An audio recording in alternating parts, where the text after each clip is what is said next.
welcome to yet another episode of Tuesday Connect. Karibu Sana. This is episode 9 of season 4. We've been talking about power, money, and sex. And this week we are going on to yet another this is a very hot topic. In fact, every time I think we've talked about this, the views just kind of increase. And so I'm looking forward so much to this particular episode. If you have not subscribed, please do so.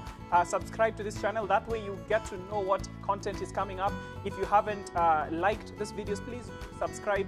Share them with your friends, with your family. Tafadhali, just keep the word going so that these conversations can get to as many people as possible. And today I am joined by, I should introduce myself first. My name is Ted Ohome. I'm one of the pastors here at Mamlaka Hill Chapel, and I'm joined by two people who have not been here on set for some time, but I had so much fun just as we talked about this conversation, and I'm sure we're going to have as much fun. So on my left is somebody who's been here before. Her name is Kigume, but we call her Kigums. Here, she's a wife, she's a mother, she's a worship leader, she's many things. I'll put your profile in just a minute. And on my right is our very own associate pastor at Mamlaka Hill Chapel, Reverend Mwangi. And I'm so pleased to have these two guys here. So let me do this. Let me give them an opportunity to just tell us a little bit about themselves. We'll start with you, Kigums. Okay, so point of correction. Kigume is my father. My name is Emily Kigume, but Kigums is, of course, coined out of that. It's a brand. It's Yes, a brand. It's a brand. Oh, yeah. Yes. Guide, humility. But yes, I'm a wife, mother. I love the Lord. I work I keep saying I'm a drug dealer because I work for a drug company. But then I also... Ebu define that, by the way. Where we deal with animals, crops, and human beings. Okay. But then I also love leading worship in this church. Yes. Karibu Sana. And I love writing. Yes, she's a blogger, by the way. She has great content on, I think it's Gums.com? Gumski.com. Gumski.com. Yes. She's also dope like that. Yeah. So Karibu Sana, right now Thank you. she's like just quiet and stuff. Boy, when you hang out with Kigums, first of all, you'll have a good time. So yeah, that's Kigums for you. On my right. Yeah, I say my name. My name is Mwangi, one of the pastors here. Did you just forget your name? Dad, unachoma. Anyway, Mwangi here. I'm a husband. I am a father. And I serve in this church. Yeah, I don't have a blog. I don't have Facebook. Yeah. You don't have Facebook? No. What? Yeah. What happened? I left and nobody has ever called me to tell me to check on me. So you were like, I'm not even being missed. So Yeah, no, but I was depressed for a while. Nobody looked for me. okay. Yeah. So we'll organize for counseling, just to deal with the emotions of that. I'll appreciate But Karibu Sana, Asante. thank you so much. It's so great to have these guys, and we've been looking forward to this conversation. So let's dive right in. Now, we want to talk about sex, and this is a very, very, very hot topic, right? And we've titled this episode Netflix and Chill. What is Netflix and Chill? You tell me. Tell us. You tell me what Netflix and chill is. What have you heard? Because all I know is Netflix is what I watch at home, and then chill. Yeah. Yes. So you Netflix and chill? Yes, that if you ask me, I'd think you're in my sitting room watching Netflix and we are chilling together. Chilling as you watch Netflix. All right. Yes. Do you have a different answer? No, I'm just supporting you're my colleague here. Yeah. Tell us. So let me bring them into 2021, okay? Let me welcome them into this decade, this century, So actually, Netflix and chill is a term that began as a very non-sexual use. Right? 2009, I think, was about the first time it was used on Twitter. But then it has picked up a different connotation. Right? So right now, actually, when somebody tells you, hey, come, let's Netflix and chill, they're talking about, like, come, let's have sex. Oh. Let's come and let's, Surely we are old. We are old, clearly. This world. There's somebody asked, hey, so what do you think about Netflix and chill? And they asked, what is Netflix? That was their first question. I wouldn't say who. And it reminds me, sorry, I digress, but reminds me of, there's a certain, it's in the US, a certain old guy who was we were smack in the middle of COVID, and they talked about, you know, people are just at home right now watching Netflix. And so Trevor, I think, was making sense. So yeah, they're watching Netflix and having sex. Yep.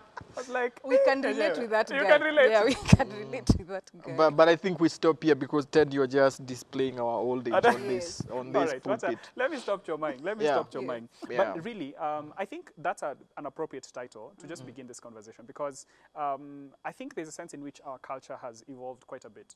Where we are at as a culture today in Kenya is not where we are at in the 70s, in the 80s, in the 90s. What has changed? Kindly, maybe you could start with us, Kigums, and tell us, what is it like? How do people view sex today? What is the culture like? What is society, the Kenyan society, like? So in comparison to when I was born. Yes, or just in your days. Let me not. my What should I days. say? I guess Yeah. in our days, you know, of course, I've grown up in church. So being in church settings, you're told a lot about no sex. Yeah.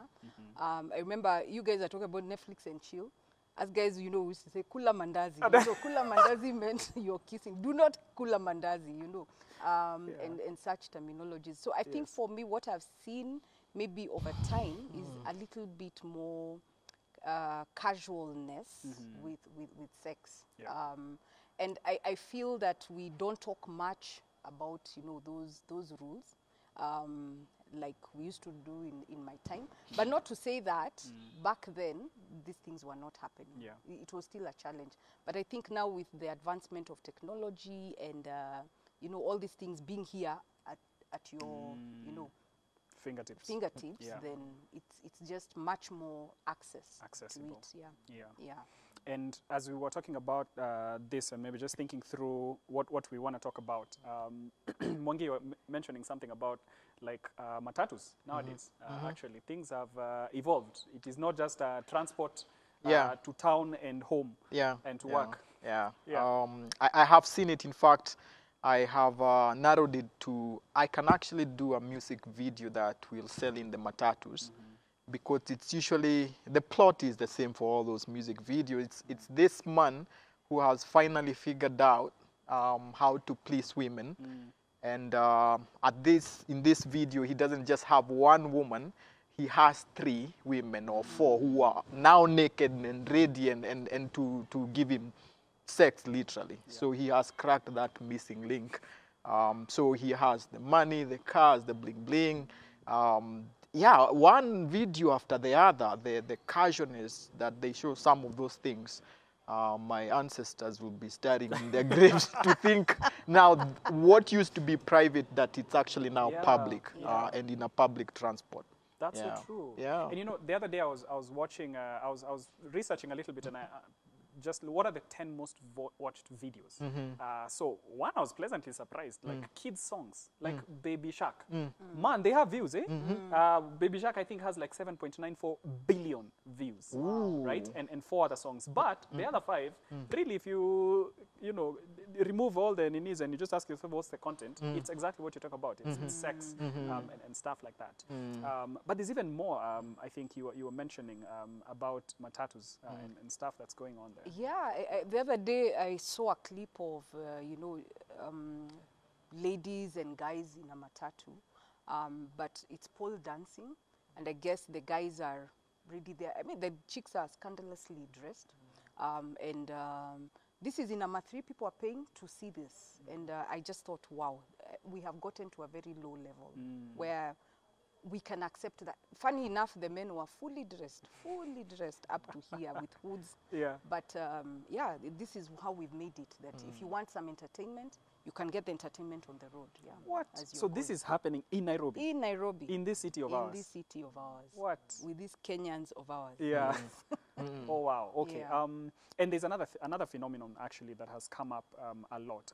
I think one of the things that has really risen in this age is pornography. Yes. Do you care to comment? Well, I think I remember when I was in school, you'd hear guys are watching porn, but like if it's in campus, they've gone, there's a blue room. There's one secluded room where guys would go to watch, you know, porn. But I think also now with, I mean, it's easily available on internet. Yeah. It's easily available on our phones. I don't need to go and seclude myself somewhere. But I think what shocked me also was seeing the statistics that the number of women watching porn is the same as men. And I think that's a telling story about, you know, the shift in our culture regarding porn. Oh boy. Yeah. Okay. That's quite the shift. Something else that I remember as you're talking about that is nowadays, of course, most movies will have definitely have a scene. Yes. And I hear, by the way, it's a whole science because people know just how much the concentration of a average adult is, so that just before you lose interest in the plot, they ensure that they put a scene. Yeah. And you know, some of those kissing scenes, by the way, come when you are there watching as a family. Yes. You know, you're busy just trying to have a good time and to Yes. bond and stuff, and something comes. And by the way, have you noticed that the time the remote is not working Is that time? is that time?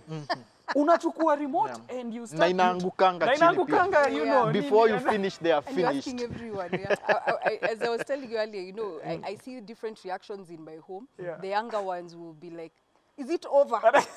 Is the scene over?" Because they can tell, you know, you're not supposed to be watching Yeah. this. But I agree. Yeah. There's more of that than before. Yeah. Absolutely. So the thing we're saying is that sex has become very casual, Yeah. right, in this society. And it's become something that is easily accessible, something that people have been desensitized about. Yes. Some of those things you're talking about, I think even in matatus, you notice that people nowadays are not shaken. Yeah. People are not... you Yeah. know, there were days when I remember when people used to actually say like, hey, wait, toa yo mziki. Yes, You know, that is yes. bad language. That is not our society. But nowadays too, unaona tu, you know, people watching. And Think stuff. about it, Ted. It's your breakfast on your way to work in traffic, and it's your dinner, It's your literally, dinner. Yeah. as you go back home. Yeah. Yeah, so, Absolutely. Yep. And as we think about that, I think one other thing that maybe we can address, Kigums, is influencers have a role to play in this. Sometimes it's perhaps the role models that we have. Do you want to talk a little bit more about that? Yeah, I don't know whether there's a crave for views, because I feel that when I watch some of the things that are said by the so-called influencers, by the way, I don't know who is an influencer nowadays. I guess if you have 50,000 followers, you're influencing some form of thing. Yeah. But just the subtle messages, sometimes not subtle, they're actually very loud and clear, indicating, you know, making positions. I mean, I've had, you know, famous, you know, influencers talking about masturbation is fine, you know, porn is fine, you can do it with, watch as a couple, or, you know, to enhance your marriage. And yet, these are the people our kids are listening to, people are following and listening to, and I feel they shape, you know, our views around sex. So, for example, I was watching another show and just listening to this family, how they talk about, you know, the mother is talking about how she's allowed her daughter to freely explore different forms of sex, you know. That's the first This time is I a had. mother Yes. giving Nini to the daughter, Yes. giving permission. Permission. I've allowed her to What? explore. If she wants to do boys, do girls, that's her thing. And this is on live TV. Like, Live you know, TV. she has Exactly. following Nini and Yes. stuff, the whole It's the first shebang. time I heard of a term called polyamory, Yeah. and where you can do both girls and girls and boys, and I was like, whoa. And just the shock that the mother has allowed this, and how many out there are saying, you know, you discover yourself, discover yourself. But so I think the influencers have a voice, and if we're not careful, you know, they are shaping a narrative, you know, that is going to shape the lives of our, you know, future generations. Yeah.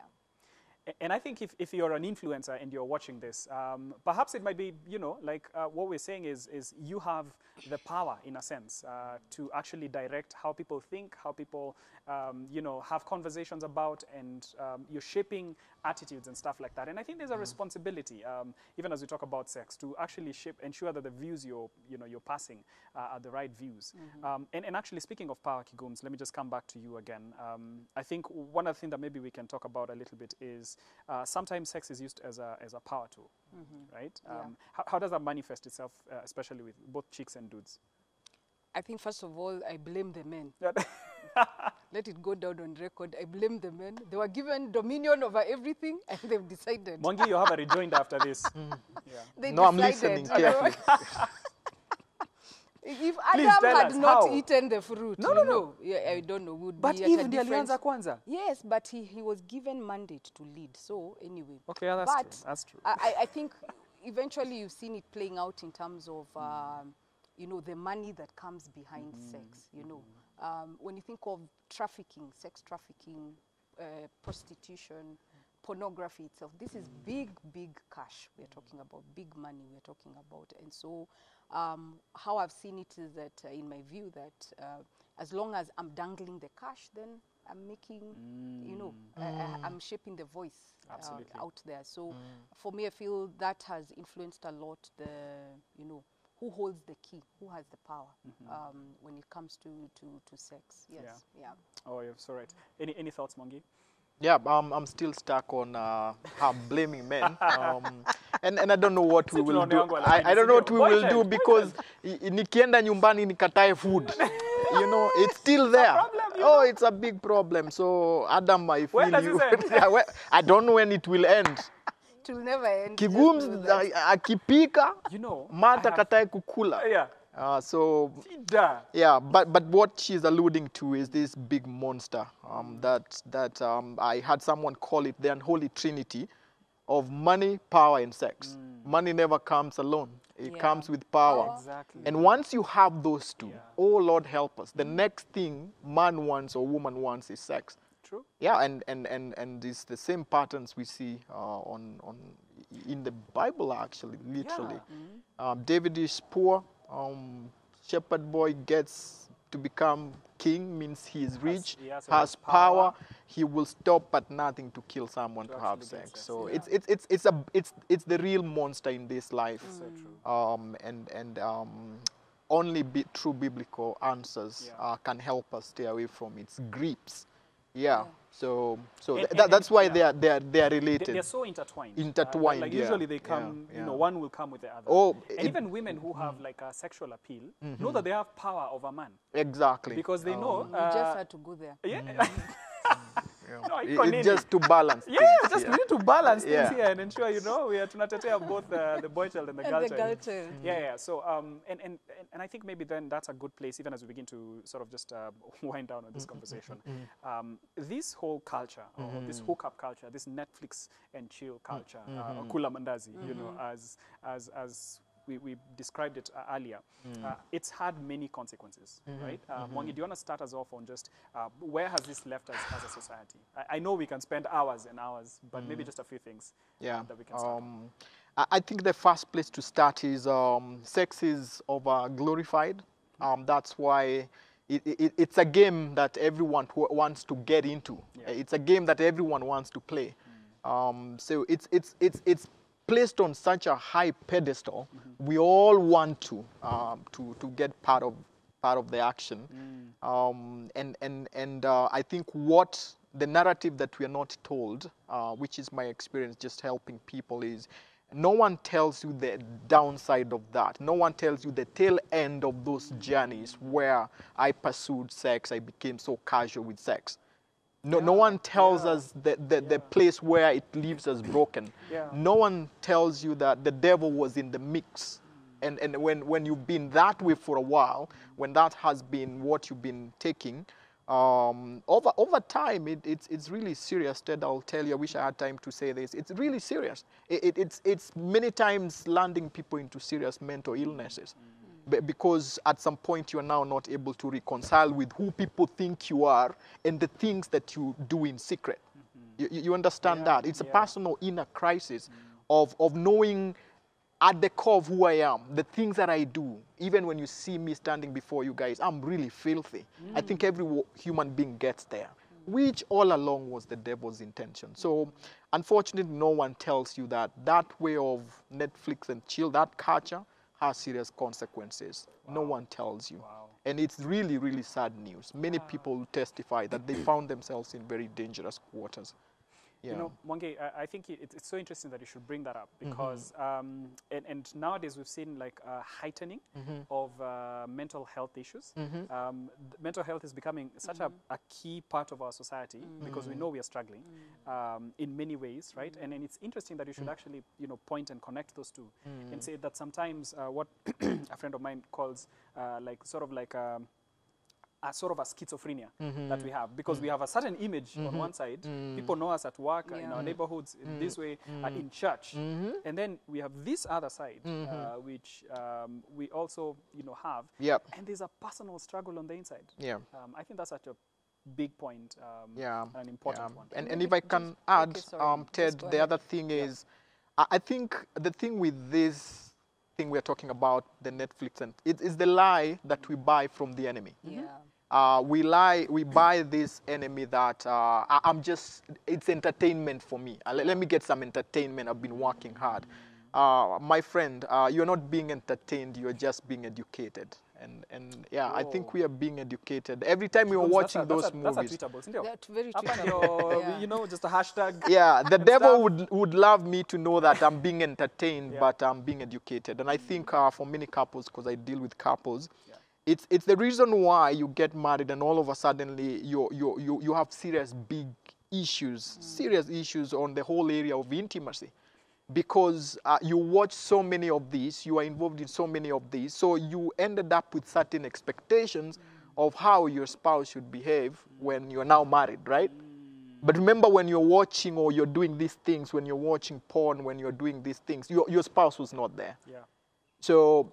So your expectations when you're having sex, which someone called the sexpectations, your sexpectations were forged.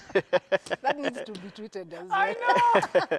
Oh, that's a good one. Yeah, so you're there being disappointed because your spouse or your partner is not acting like the porn stars that you saw. And right there, Ted, is serious trouble. That's true. They don't look like that. They don't look like that. They have no clue what to do, but you are seriously educated. You know the things they need to be doing. But you can't just tell them, I saw this somewhere.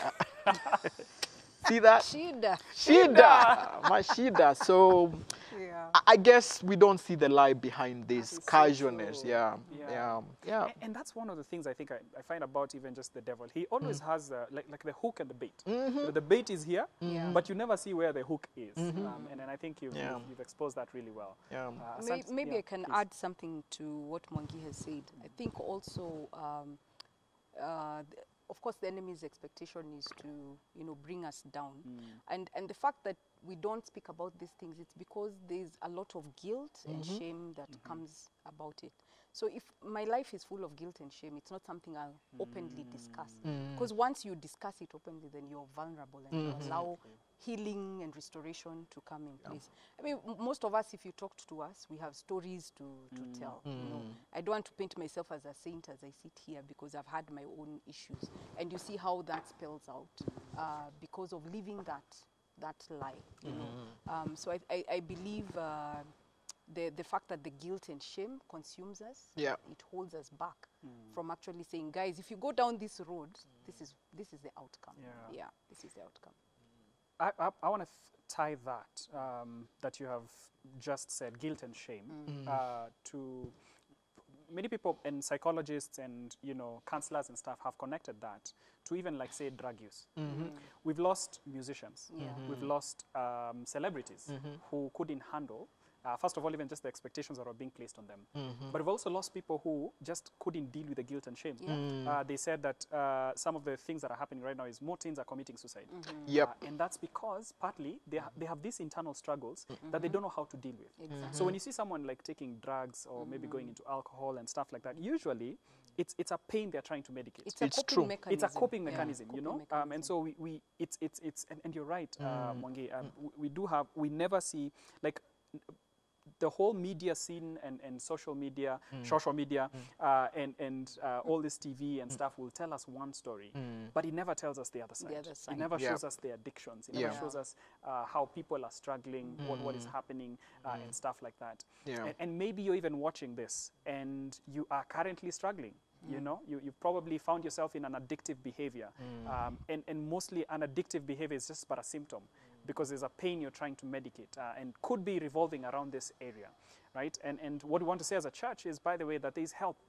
There's always help when you seek for it. And so we don't want you to suffer alone. We don't want you to sort of like just think you're alone, or, you know, no one else has ever gone through this.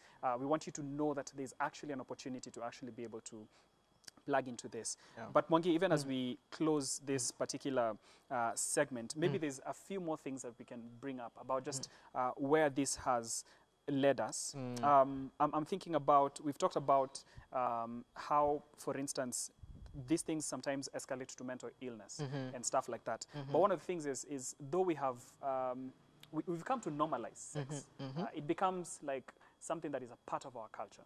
You wanna say maybe just one or two more words about that? Yeah, culture is serious. We all live in cultures, and many times even the wrong things, unfortunately, becomes the conventional wisdom. My heart breaks because conventional wisdom is rarely God's wisdom. But I think what we need to start by saying, Ted, is that yeah, today sex looks like what we are doing today has never happened.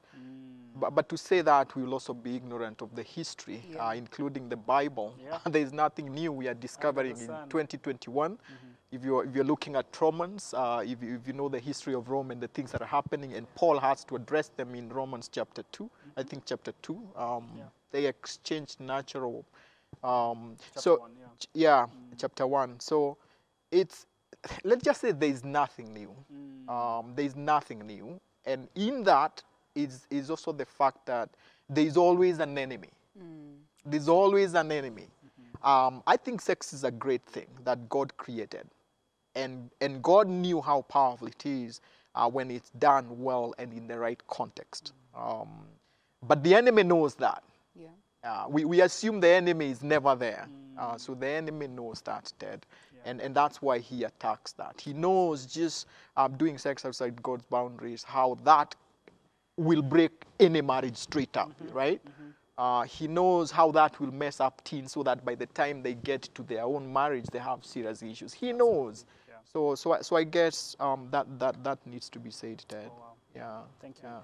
Kigums, as we close, I know there might be people who are genuinely trying to live right, who are genuinely trying, and they're there. We don't want to paint this and end this episode on a note of saying that, hey guys, it's hopeless, it's all gloom and doom. You want to comment a little bit on that, and especially maybe just thinking through, is it possible in this day and age to even, you know, contemplate living like within sex, doing sex within God's boundaries and stuff like that? Is that a possibility? Is that even, or is that just remote? That's like a thing out there we should not even talk about. Let me ask you, is it possible?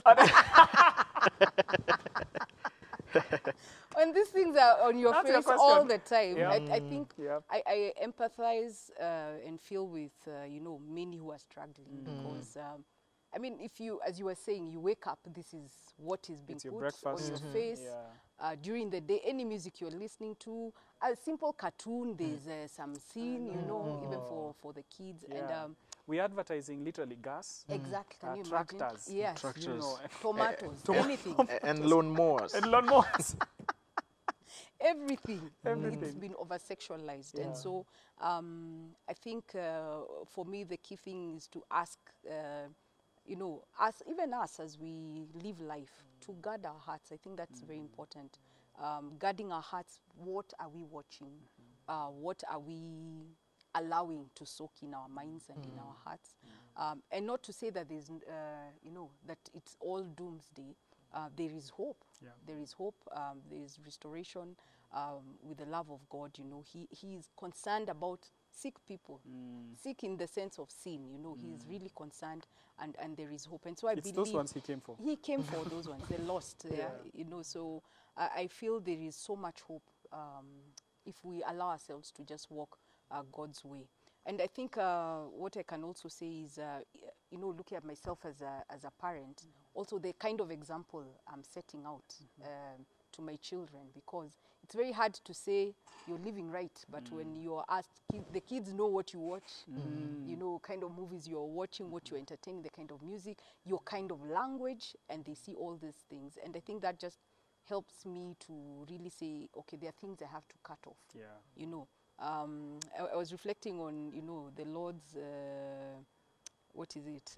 Is it a command or a directive? You know? If this causes you to sin, you know, cut it off. I don't know which limbs would be cut off in this struggle, but, you know. The eyes? The eyes, yes, because they're causing you, they're the gateway for lust. We'll start from there. But can you imagine getting to that extreme where that's we have radical. to say, it has to be very radical. The company that you keep, maybe you just need to decide, this is not working for me. Yeah. If it's Netflix causing you to fail, then you disconnect. Chop it you off, know, man. chop it off. Stop paying for it. Exactly. Yeah. So I think it's not just enough to say yes, I'm redeemed and restored, but then you have to go the extra mile and say, I need to cut out the stuff that is influencing me negatively. Absolutely. Thank you so much, Kigums. Thank you so much, Mwangi. There you have it, guys. I think this has been a very meaningful conversation for me. I hope it has been for you as well. And we continue next week with this particular conversation, and we'll literally, I think Mwangi alluded to it, we're calling it Sex, the Game, the Field, and the Rules. And we want to talk a little bit about that and just, you know, sort of continue to unpack this particular issue. But we hope that you continue to tune in and that you share this with your friends, with your family. We hope that this conversation can spur more conversations even at home. Parents will talk to their children about sex and then just, you know, have honest dialogue, honest conversations. But from us today here at Tuesday Connect, this is the end. So have a great week. God bless you. Bye and see you next week.